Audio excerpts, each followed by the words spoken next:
He asks, which bonding agent do you recommend for canine impaction cases? I use 3M transbond system. That's the only thing I'm using. I feel comfortable with that, and I haven't experienced much side effects. No folding of the bracket. I just put an edge, simple, whatever etching system you have, and then I place the component. It's 3M system. Okay, great. You just have to keep the dry field. Okay. We have another question here. What is the wire on upper you use in class 3 cases? The upper wire was 0.80 with 25 stainless steel wire, which then you can bend it, bend it out, and make this step to facilitate the buccalization of the molars. So it was 0.18 with 25 stainless steel, if I understood correctly the question. Okay. Thank you. That means you show some material from Dr. Luis Pablo Cruz. Are you using right now a lot the auxiliary slot in your treatments? Well, now, like last 2 years, I'm using only self-ligate brackets, and I'm using auxiliary slots for a lot of cases, because in some cases I can derotate slowly some teeth, and while I'm doing closing spaces in the other, so it saves a lot of time. But according to that philosophy, that it was based on histological evidence-based, they showed that Luis Pablo Cruz showed that there's a lot of bone formation during the whole treatment. So working slowly with the continuous light wires, we can all the time stimulate the bone formation. So that's very helpful for our treatment and avoid side effects, of course. So. Yeah, I think it's a very great advantage for the BioQuick to have this auxiliary slot, because you can use this biomechanic using 2 arch wires, 2 round arch wires, one of them completely from 7 to 7 with a round arch wire, maybe the arch wire, the BioStarter 010, for example. I think it's a very useful biomechanic, right? Yes, it's very useful, but not only using only round arch wires. I very often use a base arch wire. I use rectangular arch wires. If you need to affect the torque of the teeth, of course you need to fill the slot with thick wires in order to have active control.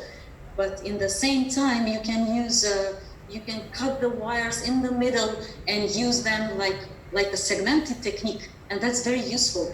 And this additional slot, which has the dimension of 0.16 with 0.16, you can use all the time these round wires to facilitate these minor movements in the same patient in a different area. So it gives us clinicians quite a free space to manage multiple malocclusion, multiple tooth malocclusion within a same time. So I think that's good to save time of treatment.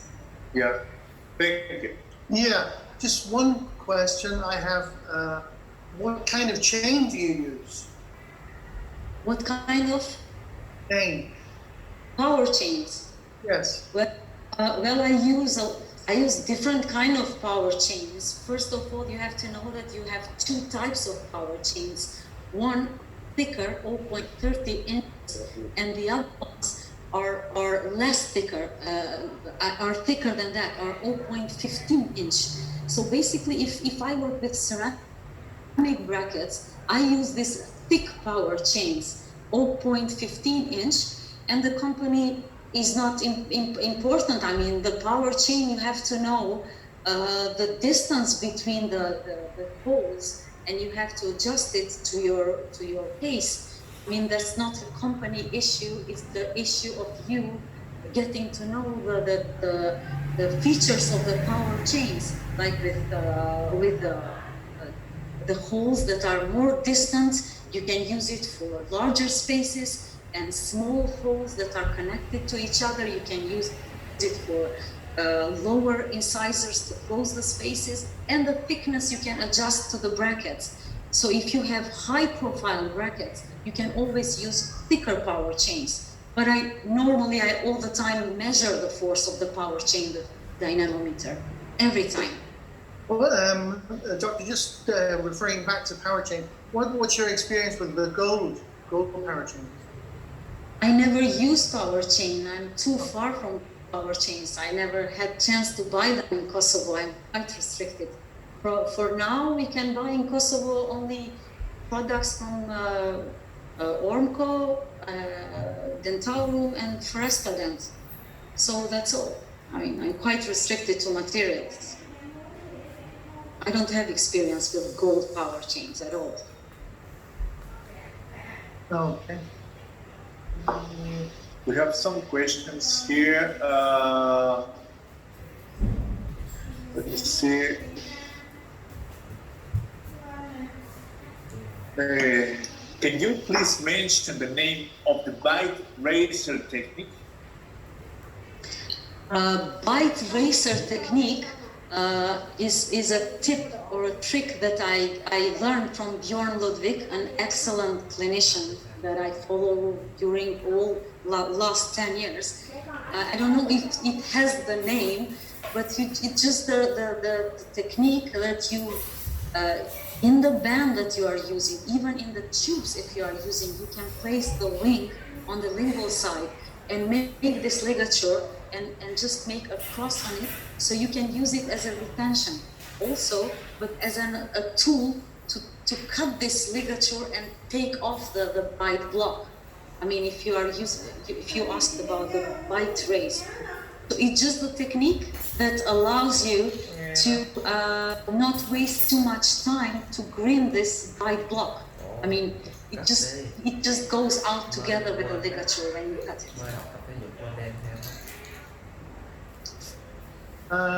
We have another question there. How do you? This is from Dr. Abu Kader. So he or she would like to know how you manage with cases of impacted canines where you find out that after surgery, several attempts, it doesn't move. Well, canines tend not to move. Yeah, canines tends not to move. Then we should check about the mechanics. It's usually, you have to check if the canine is ankylosed first. And if it's ankylosed, you have to ask the surgeon to just make again a surgery to a little bit loosen the canine. And if it's not anchoraged, then you have to check about the tractional force. Because one thing is that you have to create enough space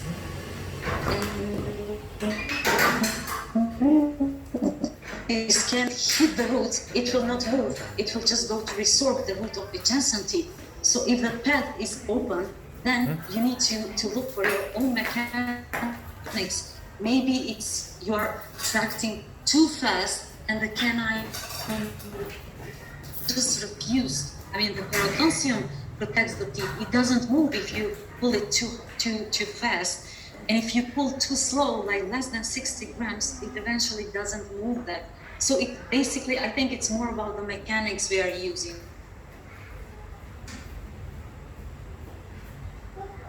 And rethink about changing the force vector.